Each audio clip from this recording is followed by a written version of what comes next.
ఉత్సాహంగా చాలా జాగ్రత్తగా ఉండాలి. వాళ్ళని కాపాడే బాధ్యత ఈ ప్రభుత్వం తీసుకుంది కాబట్టి ఎవరిని కూడా మేము అలాంటి సహించాం. అలాగే ఏదైతే రైతులు కూడా నెక్స్ట్ వీడియో కూడా మీరు చూడాలి, ఎలాగైతే వాళ్ళు ప్రీ ప్లాన్గా ఆర్కెస్ట్రేటెడ్గా చేశారు.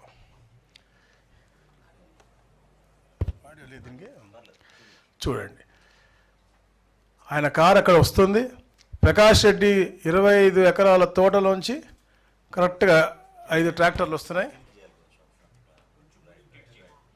ఓకే, చూడండి, ఆ మూడో కారు మాజీ ముఖ్యమంత్రిది. ఆ అవతల రోడ్లో వెళ్ళిపోయినటువంటిది మళ్ళీ ఈ రోడ్లోకి తీసుకొచ్చి, అంటే ఎంత దారుణంగా ఆర్కెస్ట్రేటెడ్గా కావాలని వాళ్ళ ట్రాక్టర్లు ఆ తోటలోంచి వస్తూ కింద వేస్తే, అలాంటి మామిడి పండ్లను తొక్కి వాళ్ళ కార్యకర్తలు తొక్కిచ్చి ముందుకెళ్తా ఉన్నారంటే ఆ ఉన్మాదత్వం మనకి, ఆ సైకోతనం మనకు కనపడతా ఉంది.